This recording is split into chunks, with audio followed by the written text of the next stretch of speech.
कक्षा 10 मा अध्ययनरत एसई परीक्षाको तयारीमा जुट्नुभएका सम्पूर्ण भाइ बहिनीहरूमा न्यू सोशल स्टडिज युट्युब च्यानलको तर्फबाट हार्दिक स्वागत छ। तपाईहरू समक्ष आज म सामाजिक अध्ययन विषयबाट संयुक्त परीक्षा समिति विशेष परीक्षा 2082 समूह ग मा सोधिएका लामो उत्तर आउने प्रश्न र तिनको समाधान समितिको सामग्री लिएर उपस्थित भएको छु। आउनुहोस् अब सुरु गरौँ।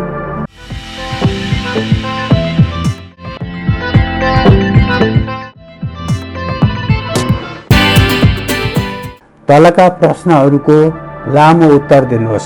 हरेक प्रश्नको अङ्क 7 बराबर रहेको छ। प्रश्न नम्बर 21।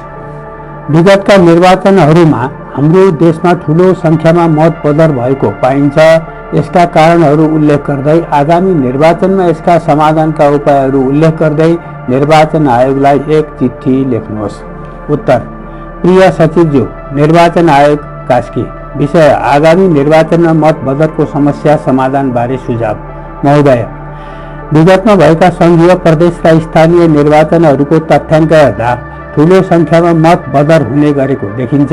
निर्वाचनको विश्वसनीयता र जनताको मतको सम्मानका दृष्टिले यो गम्भीर चुनौती हो। यस समस्याका कारण समाधानका उपायहरू तल प्रस्तुत गर्दछु। मत बदर हुने प्रमुख कारणहरू: 1. मतदाताको अपर्याप्त साक्षरता र मतदान प्रक्रियाबारे जानकारीको अभाव। धेरै मतदाता विशेष गरी ग्रामीण तथा सीमान्तकृत क्षेत्रका मानिसहरू मतपत्रमा चिन्ह छाप्ने र मत पठाउने तरिका र सही चिन्ह कसरी छाप्ने भन्नेमा अनभिज्ञ हुँदा मत बदर हुन्छ। 2. मतपत्रको जटिल डिजाइन र धेरै उम्मेदवारको उपस्थिति। मतपत्रमा एकै पटक धेरै तहका राष्ट्रिय, प्रदेश र स्थानीय र धेरै उम्मेदवारहरूको नाम र चुनाव चिन्ह हुँदा मतदाता अलमलमा पर्छन्। 3. स्पष्ट निर्देशनको अभाव। मतदान केन्द्रमा राखिएको निर्देशन पत्र पर्याप्त स्पष्ट तथा स्थानीय भाषामा नहुँदा मतदाताले गल्ती गर्छन्। 4. इभीएम मेसिनको प्राविधिक त्रुटि वा प्रयोगकर्ताको अनभिज्ञता। इभीएममा बटन थिच्दा बारम्बार दबाव र बिजुलीको समस्या र मेसिनको हार्डवेयर फेल हुँदा पनि मत रेकर्ड नहुने अवस्था रहन्छ। तर हाम्रो देशमा यसको प्रयोग अझै आइ नसकेकोले यो समस्या छैन। 5. मतदाता सूचीमा रहेको त्रुटि। नाम मिलेको छैन, फोटो र परिचय पत्र मिल्दैन वा एकभन्दा बढी ठाउँमा नाम रहेकोले समेत मतदान अवैध हुने समस्या रहन्छ। आगामी निर्वाचनमा समाधानका उपायहरू: 1. व्यापक मतदाता शिक्षा अभियान। मतदान अघि टोलमा मोबाइल प्रशिक्षण, वाहन, स्थानीय रेडियो, टेलिभिजन र सामाजिक सञ्जालमा मतदान प्रक्रियाको सिमुलेसन देखाउने। विद्यालय, कलेज र सार्वजनिक स्थलमा प्रदर्शन र निःशुल्क प्रशिक्षण। 2. मतपत्रको डिजाइन सरल र स्पष्ट बनाउने। रङ कोडिङ, प्रत्येक तहको निर्वाचनलाई फरक रङ, ठुलो अक्षर र मतदान चिन्ह स्पष्ट। प्रत्येक उम्मेदवारको छाप लगाउने ठाउँमा स्पर्शयोग्य ब्रेल सहायक चिन्ह राख्ने। 3. इभीएमलाई अझ प्रयोगकर्ता मैत्री र पूर्व परीक्षण गर्ने। इभीएम मेसिनको प्रयोग गर्ने। प्रत्येक इभीएम मेसिन निर्वाचन अघि स्थानीय सरकारवालासँग परीक्षण गराउने। मतदान केन्द्रमा डेमो मेसिन राखी मतदातालाई अभ्यास गर्न दिने। 4. मतदान केन्द्र व्यवस्थापन सुदृढीकरण। मतदान केन्द्रभित्र चार्ट, पोस्टर र भिडियो निर्देशनको व्यवस्था।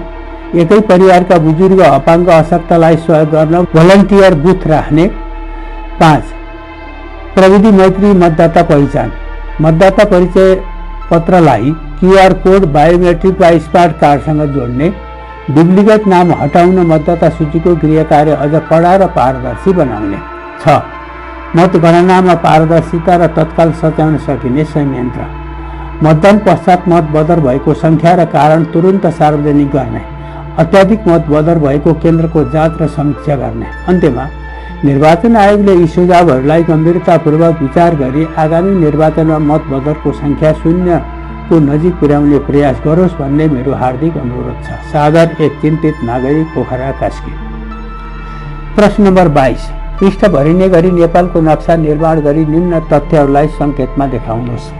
क. अपी हिमाल, ख. दामोदर कुण्ड, ग. कटाली, घ. चितवन राष्ट्रिय निकुञ्ज। उत्तर: यो प्रश्न नक्सामा निर्माणसँग सम्बन्धित भएकाले पाठ्यक्रममा विद्यार्थीले स्वयं नक्सा कोरेर स्थानहरू देखाउनुपर्छ। यसका लागि पहिला नै नक्सा बनाउने अभ्यास प्रशस्त गर्नुहोला। यहाँ लिखित रूपमा ती स्थानहरूको अवस्थिति र प्रयोग गर्ने सङ्केतहरू मात्र उल्लेख गरिएको छ। नेपालको नक्सामा तथ्य देखाउने सङ्केतहरू। नक्सा निर्माणका लागि आवश्यक सामग्री: सेतो कागज पुरा पृष्ठको, नाप्ने स्केल, पेन्सिल, रबर। नक्सा निर्माण चरण: 1. सबैभन्दा पहिले नेपालको सीमाङ्कन पूर्व पश्चिम उत्तर दक्षिणको उचित अनुपात मिलाउने। 2. पूर्व पश्चिम राजमार्ग र अन्य मुख्य नदी जिल्लाको सीमाको रूपरेखा। 3. तल दिएको सूची अनुसार चिन्ह राखी नाम राख्ने। नक्सामा देखाउनु पर्ने तथ्यहरू: क्रमसङ्ख्या, तथ्य, अवस्थिति, स्थान, प्रयोग गर्ने सङ्केत।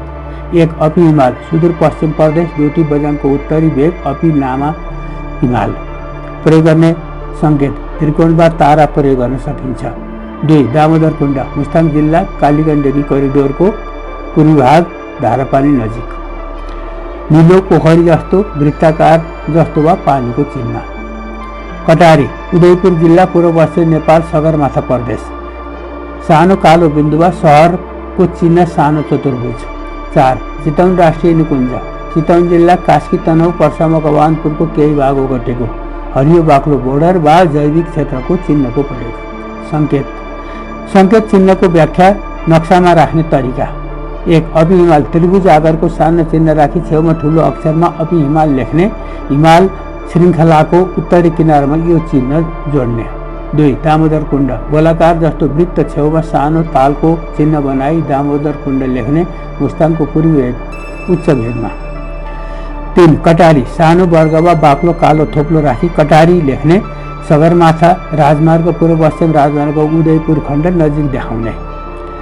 4. चितवन राष्ट्रिय निकुञ्ज, सम्पूर्ण चितवन जिल्लाको नक्साको भागलाई हरियो रङले सीमाङ्कन गरी चितवन राष्ट्रिय निकुञ्ज लेख्ने। निकुञ्जको पूर्व पश्चिम सीमा राप्ती नदीदेखि कास्कीको पहाडसम्म ढाक्ने। नक्सा पुरा गर्ने तरिका: सबै सङ्केत राखिसकेपछि माथि ठुलो अक्षरमा नेपालको नक्सा लेख्ने। तल दायाँ कुनामा सङ्केत चिन्हहरूको सूची बनाई रङ र चिन्हको अर्थ उल्लेख गर्ने। सकेसम्म प्राकृतिक रङ हरियो, तराई हल्का खैरो, पहाड सेतो, हिमाल प्रयोग गर्न सकिन्छ, तर परीक्षामा पेन्सिलको मात्र प्रयोग गर्दा राम्रो हुन्छ। नोट: विद्यार्थीले पुरा पृष्ठको नक्सामा आकर्षक ढङ्गले रङ र स्पष्ट अक्षर प्रयोग गर्नुपर्छ। यो प्रश्न व्यावहारिक छ। यहाँ दिएको मार्गदर्शन अनुसार नक्सा बनाउनुहोला, बढी अङ्क प्राप्त गर्नुहुनेछ। प्रश्न नम्बर 23। दोस्रो विश्वयुद्धमा नेपालले खेलेको भूमिका उल्लेख गर्दै यसको सकारात्मक र नकारात्मक पक्षबारे चर्चा गर्नुहोस्। उत्तर: नेपालको भूमिका, नेपालको सहभागिता। दोस्रो विश्वयुद्ध सन् 1939-1945 का बेला नेपाल बेलायतसँग घनिष्ठ सम्बन्ध राख्ने स्वतन्त्र राष्ट्र थियो। यद्यपि नेपालले कुनै औपचारिक रूपमा युद्ध घोषणा गरेन, तर बेलायती सेनालाई प्रत्यक्ष सहायता पुर्यायो। 1. सैनिक सहायता: नेपाली सेनाका विभिन्न रेजिमेन्ट बेलायती भारतीय सेना अन्तर्गत बर्मा, मलाया, सिङ्गापुर, उत्तर अफ्रिका, इटाली र जर्मनी मोर्चामा खटिए। करिब 2,50,000 नेपाली सैनिक गोर्खा सहयोगी सेनाको रूपमा लडे। 2. सैनिक उपकरण र आपूर्ति: नेपालले बेलायती सेनालाई खाद्यान्न, दार्जिलिङ चिया ओसार पसार, गोली बारुद ओसार्न सहयोग, काठमाडौँको गोरखनाथ र रणसिंह दरबार क्षेत्रलाई राहत तथा युद्ध कैदी राख्ने केन्द्र बनाइदियो। 3. राजनीतिक समर्थन: नेपालका तत्कालीन श्री युद्ध शमशेर जबराले सन् 1939 में बेलायतलाई पत्र लेखी मद्दतको प्रतिबद्धता जनाए। युद्धको समाप्तिसम्म नेपालले आफ्नो एयरफिल्ड, सडक र सञ्चार सुविधा बेलायती सेनालाई उपलब्ध गरायो। सकारात्मक पक्षहरू, लाभहरू: 1. अन्तर्राष्ट्रिय कूटनीतिक साखमा वृद्धि: युद्धमा ठूलो सैनिक योगदानले नेपाललाई बेलायतको विश्वासिलो सहयोगी मानियो। पछि सन् 1947 मा नेपाल बेलायतसँग मैत्री सन्धि गर्न सफल भयो। 1949 मा नेपाल र संयुक्त राज्य अमेरिका बीच कूटनीतिक सम्बन्ध स्थापित भयो। 2. अर्थोपचार र सुविधा: युद्ध अन्त्यपछि बेलायतले नेपाललाई युद्धमा सहयोगको बदलाको रूपमा हतियार, सैन्य उपकरण र केही पूर्वाधार निर्माण सहयोग गरेको थियो। नेपाली सैनिकले पाउने तलबले भित्रिएको पैसाले नेपालको स्थानीय बजार र उद्योगलाई केही सहयोग पुग्यो। 3. गोर्खा सैनिकको बहादुरीको प्रतिष्ठा स्थापित: दोस्रो विश्वयुद्धमा गोर्खा सैनिकको साहस, वफादारी र लडाईँ कौशल संसारभर प्रख्यात भयो। यसले नेपालको सैनिक इतिहासलाई समृद्ध बनायो र पछि गोर्खा भर्ना बेलायत, भारत र सिङ्गापुरमा नियमित हुन पुग्यो। नकारात्मक पक्षहरू, हानिहरू। 1. मानवीय क्षति। युद्धमा सहभागी झन्डै 20,000 भन्दा बढी नेपाली सैनिक मारिए। बर्मा, मलाया, सिङ्गापुर, इटालीको मोर्चामा यो सङ्ख्या कतिपय रिपोर्ट अनुसार 30,000 जति छ। यसले नेपाली समाजमा गहिरो पीडा र शोक छर्यो। 2. आर्थिक बोझ। नेपालले स्वस्फूर्त रूपमा बेलायतलाई सहयोग गरे पनि सैनिक परिचालन, आपूर्ति व्यवस्था र युद्ध प्रभावित क्षेत्रहरूको व्यवस्थापनमा निकै ठूलो आर्थिक बोझ पर्यो। नेपाली ढुकुटीबाट लाखौं रुपियाँ बेलायतलाई सहयोग स्वरूप भयो। 3. स्वतन्त्रता आन्दोलनमा उदासीनता। नेपाली सेना बेलायती सहायतामा जुटेको बेला भारतको स्वतन्त्रता आन्दोलनलाई पूर्ण सहयोग नहुँदा कतिपय भारतीय नेताले असन्तुष्टि जनाए। पछि भारत नेपाल सम्बन्धमा यसले केही तिक्तता सिर्जना गरेको थियो। दीर्घकालीन जनसङ्ख्यात्मक असर। बर्मा, मलाया जस्ता क्षेत्रमा मारिएका गोर्खा सैनिकको परिवारले आर्थिक सहायता नपाउँदा धेरै महिला, विधवा, बालबालिका अनाथ हुन पुगे। त्यसबेला सरकारी र पुनर्स्थापनको कमजोर अवस्था भयो। निष्कर्ष। दोस्रो विश्वयुद्धमा नेपालको भूमिका एक स्वतन्त्र राष्ट्रले देखाएको विश्वसनीयता सहयोगी थियो। सकारात्मक पक्षमा कूटनीतिक लाभ, गोर्खा सैनिकको गौरव, केही आर्थिक सुविधा थिए। तर नकारात्मक पक्षमा ठूलो मानवीय क्षति, आर्थिक बोझ, सामाजिक समस्या नै प्रमुख थिए। यस युद्धको प्रभाव नेपालले आगामी दशकसम्म भोग्नु पर्यो। प्रश्न नम्बर 24। सुरक्षित र मर्यादित वैदेशिक रोजगारीमा व्यक्ति र सरकारको भूमिका शीर्षकमा एक पत्रिकाको लेखको नमुना तयार पार्नुहोस्। उत्तर। शीर्षक: सुरक्षित र मर्यादित वैदेशिक रोजगारी, व्यक्ति र सरकारको साझा दायित्व। लेखक: एक चासो राख्ने नागरिक। प्रकाशन मिति: 83 जेठ 15। परिकल्पना: वैदेशिक रोजगारी नेपालको अर्थतन्त्रको मेरुदण्ड बनिसकेको छ। हरेक वर्ष लाखौं युवा रोजगारीको खोजीमा खाडी, Malaysia, Europe, America, Japan, Korea, Australia लगायतका देशमा पुग्छन्। तर बढ्दो ठगी, अवैध म्यान पावर, ज्यान हानि, श्रम शोषण, अनियमितताका कारण वैदेशिक रोजगारी धेरैका लागि दुस्वप्न बनेको छ। सुरक्षित र मर्यादित वैदेशिक रोजगारीको सुनिश्चितताका लागि व्यक्ति र सरकार दुवैको भूमिका निर्णायक हुन्छ। व्यक्तिको भूमिका: वैदेशिक रोजगारीमा जाने कामदार आफैले सुरक्षाको पहिलो पर्खाल हो। निम्न कुरामा व्यक्तिगत सचेतता आवश्यक छ। 1. कानुनी प्रक्रिया पूरा गर्ने। शैक्षिक प्रमाणपत्र, भिसा, राजधानी, श्रम स्वीकृति र अस्थायी पासपोर्ट वा सम्बन्धित देशको कामदार अनुमति पत्र आधिकारिक मात्रा बनाउने। अवैध एजेन्टलाई पैसा नबुझाउने। 2. म्यानपावर र रोजगारी सम्झौता अध्ययन गर्ने। म्यानपावर कम्पनी वैदेशिक रोजगारी व्यवहारमा दर्ता छ कि छैन जाँच गर्ने। रोजगारी सम्झौतामा तलब, कामको प्रकृति, कामको घण्टा, बसोबास, ओभरटाइम र बिदा स्पष्ट गर्ने। 3. प्री डिपार्चर ओरिएन्टेसनको PDO अनिवार्य सिक्ने। वैदेशिक रोजगार विभागले सञ्चालन गर्ने तालिममा सहभागी हुने। त्यसबाट गन्तव्य देशको कानुन, संस्कृति, आपतकालीन सम्पर्क, स्वास्थ्य बिमा र हक हितको जानकारी दिने। 4. असुरक्षित अवस्थामा सम्पर्क रहने। परिवार र सरकारी निकाय, दूतावास, श्रम कार्यालयसँग नियमित सम्पर्क राख्ने। कुनै समस्या आए लुकाउने वा डराउने होइन, सूचना तत्काल दिने।